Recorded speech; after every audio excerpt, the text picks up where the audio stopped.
England को भी टक्कर दे रहे हैं। तो जो हमारा माशाल्लाह ये है, हमारी टीम है, ये बांग्लादेश से भी हार के आ जाती है, जो सबसे घटिया टीम है। क्या कहना चाहिए ये जडेजा देखो, ऑलराउंडर जितने भी इनके प्लेयर जो भी आता है, इनका प्लेयर एंड टाइम पे कोई ना कोई काम कर डालता है। इंडिया इतनी आसानी से मैच इंग्लैंड को कभी भी नहीं देने वाला था।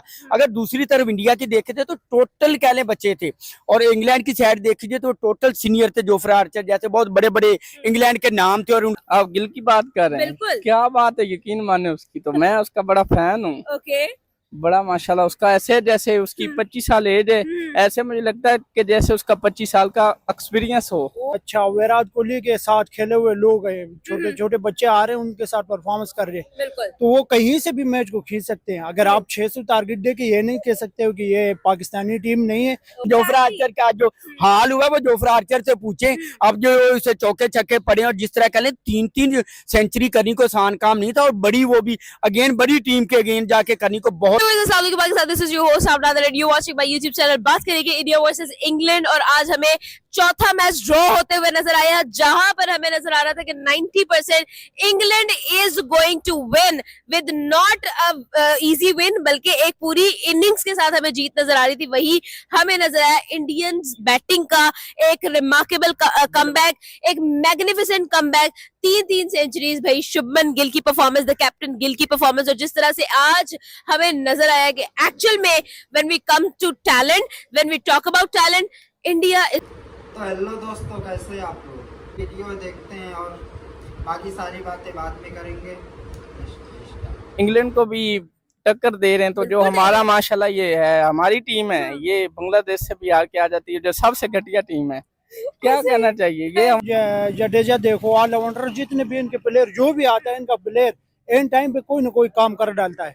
इंडिया इतनी आसानी से मैच इंग्लैंड को कभी भी नहीं देने वाला था। अगर दूसरी तरफ इंडिया की देखे थे तो टोटल कहले बच्चे थे, और इंग्लैंड की साइड देखिए तो टोटल सीनियर थे। जोफ्रा आर्चर जैसे बहुत बड़े बड़े इंग्लैंड के नाम थे। और आप गिल की बात कर रहे हैं, क्या बात है, यकीन माने उसकी तो मैं उसका बड़ा फैन हूँ। बड़ा माशाल्लाह उसका, ऐसे जैसे उसकी 25 साल एज है, ऐसे मुझे लगता है कि जैसे उसका 25 साल का एक्सपीरियंस हो। अच्छा, विराट कोहली के साथ खेले हुए लोग हैं, छोटे छोटे बच्चे आ रहे हैं, उनके साथ परफॉर्मेंस कर रहे हैं, तो वो कहीं से भी मैच को खींच सकते हैं। अगर आप 600 टारगेट दे के ये नहीं कह सकते हो कि ये पाकिस्तानी टीम नहीं है। जोफ्रा आर्चर का जो हाल हुआ वो जोफ्रा आर्चर से पूछे। अब जो उसे चौके छक्के पड़े, और जिस तरह कह लें 3-3 सेंचुरी करनी को आसान काम नहीं था, और बड़ी वो भी अगेन बड़ी टीम के अगेन जाके करनी को बहुत। बात करेंगे इंडिया वर्सेस इंग्लैंड, और आज हमें चौथा मैच ड्रॉ होते हुए नजर आया, जहां पर हमें नजर आ रहा था कि 90% England is going to win with not easy win, बल्कि एक पूरी इनिंग्स के साथ हमें जीत नजर आ रही थी। वही हमें नजर आया इंडियन बैटिंग का एक रिमार्केबल कमबैक, एक मैग्निफिसेंट कमबैक, 3-3 सेंचुरीज, भाई शुभमन गिल की परफॉर्मेंस, द कैप्टन गिल की परफॉर्मेंस, और जिस तरह से आज हमें नजर आया कि एक्चुअल में when we come to talent, when we talk about talent, India is full of it. क्या कहेंगे सर, आज हम लोगों को नजर आया, एक तरफ पूरा एक्सपीरियंस था, बट हमें टैलेंट विन करता हुआ नजर आया। आपको याद होगा कि 2 दिन पहले मैंने आपको इंटरव्यू दिया था, मैंने कहा था इंडिया ये मैच जीतेगा। अगर जीतेगा नहीं तो इंडिया ड्रॉ की तरफ ले जाएगा। इंडिया इंग्लैंड से कभी भी नहीं हारने वाला। अगर इंडिया ने पहला मैच हारा था और दूसरे में कमबैक किया था, तीसरा मैच हारा था, चौथे में इंडिया का बनता था। इंडिया कमबैक नहीं कर पाया, लेकिन ड्रॉ की तरफ इंडिया ले गया। इंडिया इतनी आसानी से मैच इंग्लैंड को कभी भी नहीं देने वाला था। अगर दूसरी तरफ इंडिया की देखे थे तो टोटल कहले बच्चे थे, और इंग्लैंड की साइड देखिए तो टोटल सीनियर थे। जोफ्रा आर्चर जैसे बहुत बड़े बड़े इंग्लैंड के नाम थे, और उनका होम ग्राउंड था, उनको डबल एज था कि इंडिया से मैच जीतना। लेकिन इंडिया की कह लें जिस तरह 3-3 सेंचुरी, और इंडिया की जिस तरह बैटिंग, और इंडिया ने कह लें कि आज जिस तरह ड्रॉ की तरफ मैच लेके चले गए, और शुभमन गिल की जिस तरह कैप्टनसी आज कह लें कि माइंड सेट के साथ चली है। और जोफ्रा आर्चर मुझे लगता है कि बॉल छक्के बड़े बड़े हैं। जोफ्रा आर्चर का जो हाल हुआ वो जोफ्रा आर्चर से पूछे। अब जो उसे चौके छक्के पड़े, और जिस तरह कह लें 3-3 सेंचुरी करनी को आसान काम नहीं था, और बड़ी वो भी अगेन बड़ी टीम के अगेन जाके करनी को बहुत मुश्किल काम था। वो सिर्फ और सिर्फ इंडिया टीम ही कर सकती, इंडिया यंग टैलेंट ही कर सकता है। मुझे ये बता दें कि आपको नहीं लगता कि यहाँ पर कहीं ना कहीं जो है वो प्रेशर को ओवरकम किया गया है बाय द इंडियन साइड, और हमने देखा है कि भाई उन लोगों ने ये नहीं कहा कि भाई 660 का एक बड़ा पहाड़ हमारे सामने खड़ा है, उन्होंने कहा है कि हम लोग आए हैं अपने आप को मनवाने, और वो करके गए अच्छे से।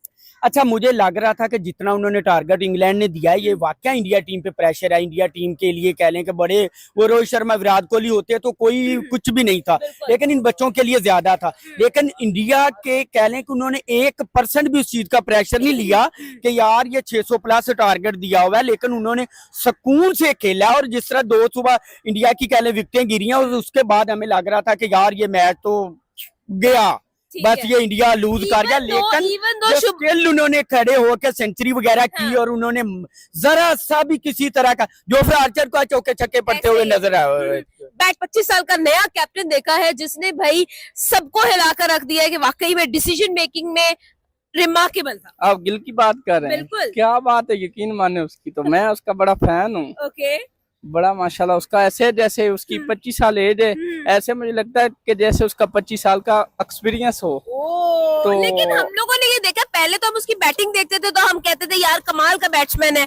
अब उसकी कैप्टेंसी देखकर भी भाई लोग जो है ना उसके जादू में चले गए हैं। भला बात क्या है, हाँ। जो अच्छा मतलब के प्लेयर हो उसको एपिसोड करना चाहिए, तो हम उसको लाजमी करेंगे।